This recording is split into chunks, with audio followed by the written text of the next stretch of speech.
ग्रह 9 हैं जिनमें शनि का एक महत्वपूर्ण स्थान है। मानव की राशियों पर ये 30 महीने तक भ्रमण करता है।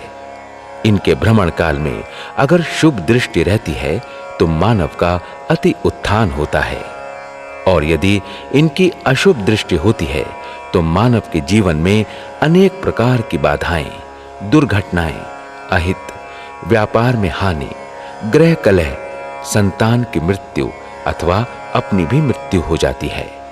अतः इनकी अशुभ दृष्टि को मिटाने हेतु, इन्हें प्रसन्न करने हेतु मानव को इनकी पूजा पाठ, मंत्र जाप आदि करना चाहिए, ताकि शनि देव जैसे महाग्रह के कोप से बचाव हो सके। नीलांजन समाभासं रविपुत्रं यमाग्रजं छायामार्तण्ड संभूतं तं नमामि शनैश्चरम्।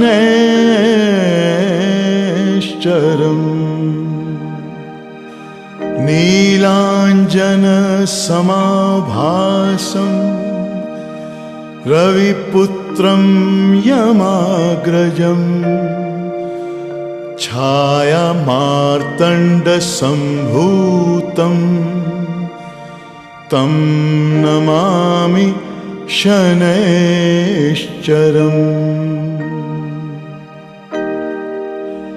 नीलांजन समाभासं रविपुत्रं यमाग्रजं छायामार्तण्ड संभूतं तं नमामि शनैश्चरम्।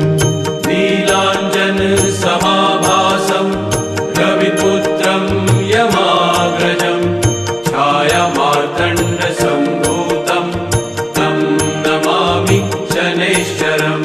नीलांजन समाभासं रविपुत्रं यमाग्रजं छायामार्तण्ड संभूतं तं नमामि शनैश्चरम्। नीलांजन समाभासं रविपुत्रं यमाग्रजं छायामार्तण्ड संभूतं तं नमामि शनैश्चरम्। नीलांजन समाभासं रविपुत्रं यमाग्रजं छायामार्तण्ड संभूतं तं नमामि शनैश्चरम्। नीलांजन समाभासं रविपुत्रं यमाग्रजं छायामार्तण्ड संभूतं तं नमामि शनैश्चरम्।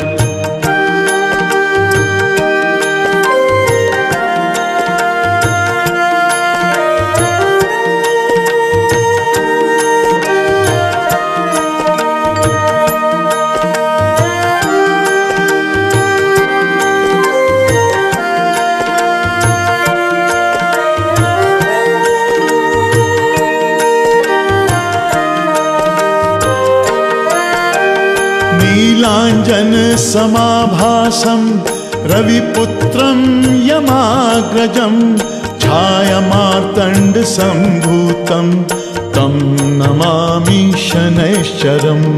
नीलांजन समाभासं रविपुत्रं यमाग्रजं छायामार्तण्ड संभूतं तं नमामि शनैश्चरम्।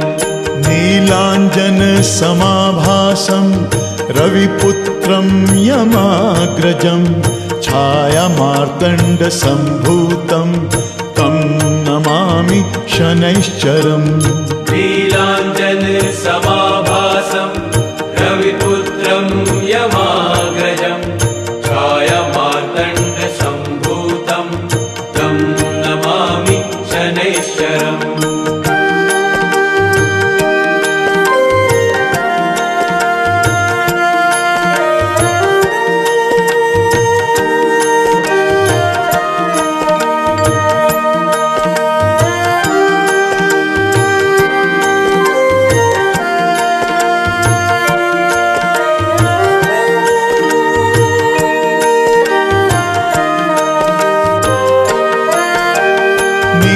नीलाञ्जनसमाभासं रविपुत्रं यमाग्रजं छायामार्तण्डसम्भूतं तं नमामि शनैश्चरम्।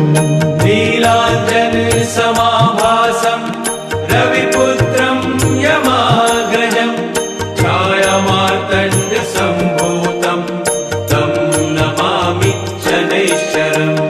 नीलाञ्जनसमाभासं रविपुत्रं यमाग्रजं छायामार्तण्डसम्भूतं तं नमामि शनैश्चरम्।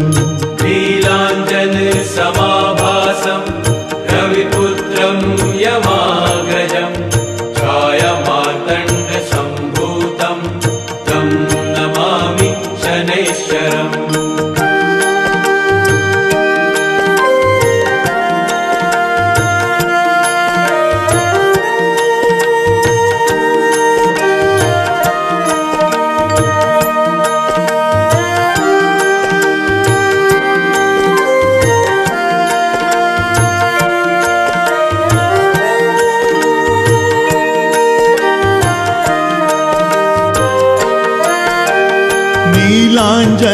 नीलाञ्जनसमाभासं रविपुत्रं यमाग्रजं छायामार्तण्डसम्भूतं तं नमामि शनैश्चरम्।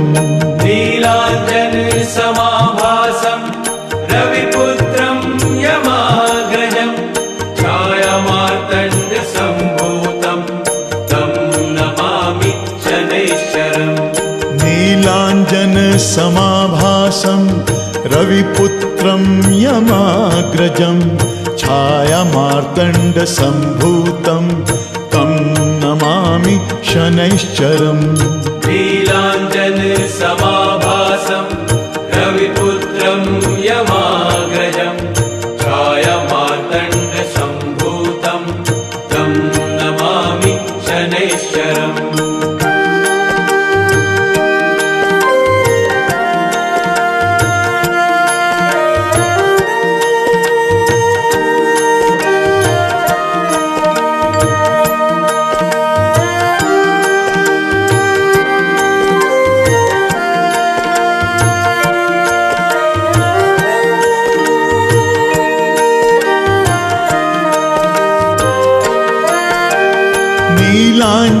नीलाञ्जनसमाभासं रविपुत्रं यमाग्रजं छायामार्तण्डसम्भूतं तं नमामि शनैश्चरम्। नीलाञ्जनसमाभासं रविपुत्रं यमाग्रजं छायामार्तण्डसम्भूतं तं नमामि शनैश्चरम्। नीलाञ्जनसमाभासं रविपुत्रं यमाग्रजं छायामार्तण्डसम्भूतं तं नमामि शनैश्चरम्।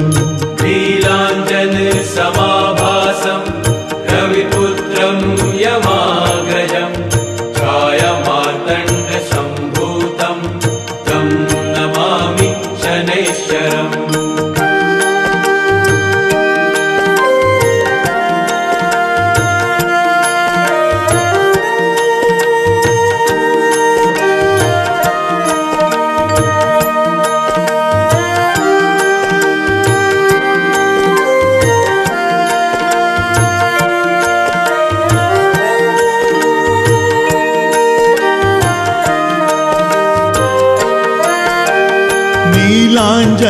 नीलाञ्जनसमाभासं रविपुत्रं यमाग्रजं छायामार्तण्डसम्भूतं तं नमामि शनैश्चरम्।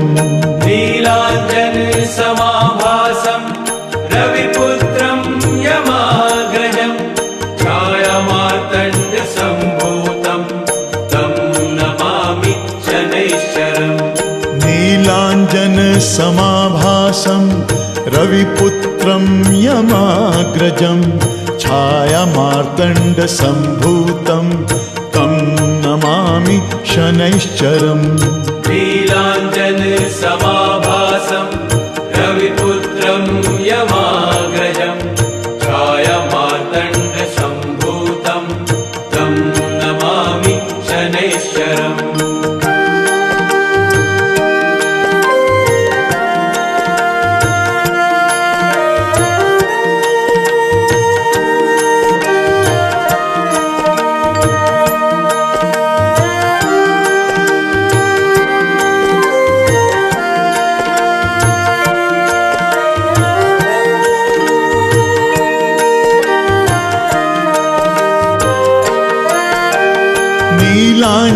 नीलाञ्जनसमाभासं रविपुत्रं यमाग्रजं छायामार्तण्डसम्भूतं तं नमामि शनैश्चरम्।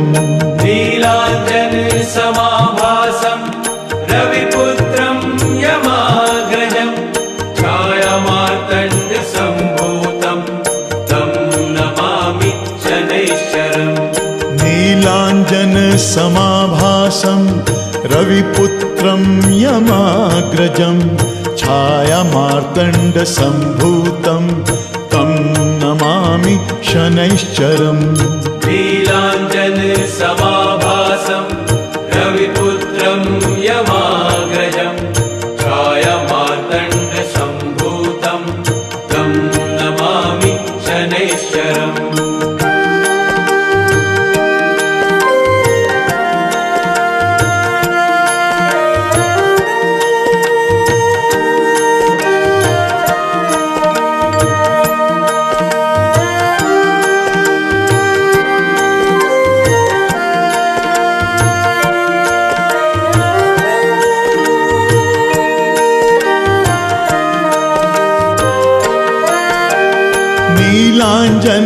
नीलाञ्जनसमाभासं रविपुत्रं यमाग्रजं छायामार्तण्डसम्भूतं तं नमामि शनैश्चरम्। नीलाञ्जनसमाभासं रविपुत्रं यमाग्रजं छायामार्तण्डसम्भूतं तं नमामि शनैश्चरम्। नीलाञ्जनसमाभासं रविपुत्रं यमाग्रजं छायामार्तण्डसम्भूतं तं नमामि शनैश्चरम्। नीलाञ्जनसमाभासं रविपुत्रं यमाग्रजं छायामार्तण्डसम्भूतं तं नमामि शनैश्चरम्।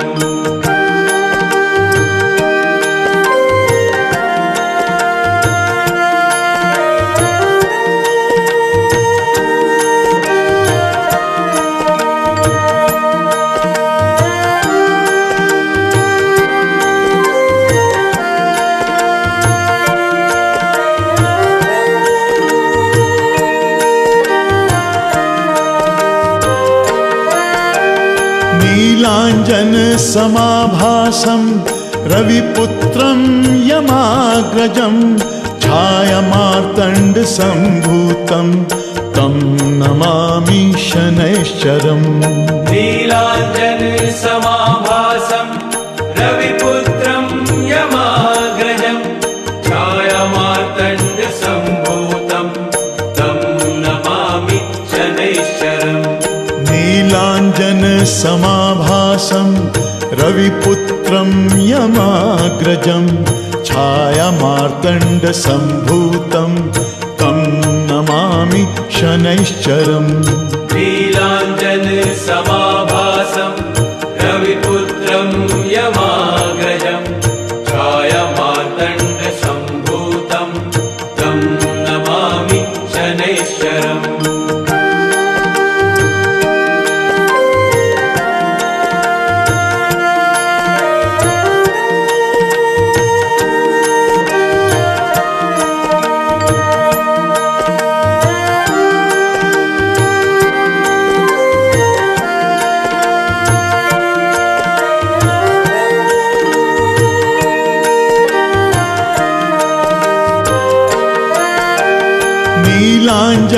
नीलाञ्जनसमाभासं रविपुत्रं यमाग्रजं छायामार्तण्डसम्भूतं तं नमामि शनैश्चरम्।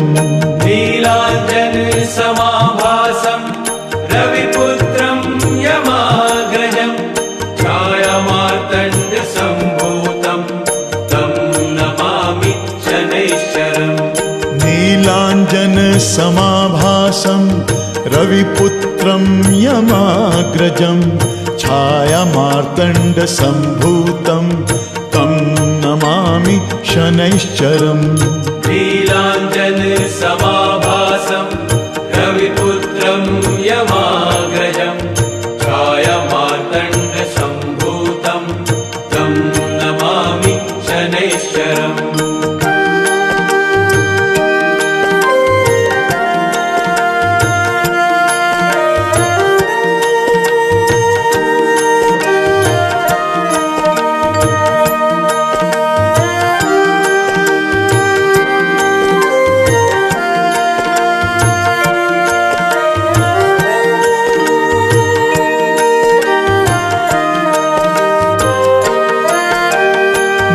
नीलाञ्जनसमाभासं रविपुत्रं यमाग्रजं छायामार्तण्डसम्भूतं तं नमामि शनैश्चरम्। नीलाञ्जनसमाभासं रविपुत्रं यमाग्रजं छायामार्तण्डसम्भूतं तं नमामि शनैश्चरम्। नीलाञ्जनसमाभासं रविपुत्रं यमाग्रजं छायामार्तण्डसम्भूतं तं नमामि शनैश्चरम्। नीलाञ्जनसमाभासं रविपुत्रं यमाग्रजं छायामार्तण्डसम्भूतं तं नमामि शनैश्चरम्।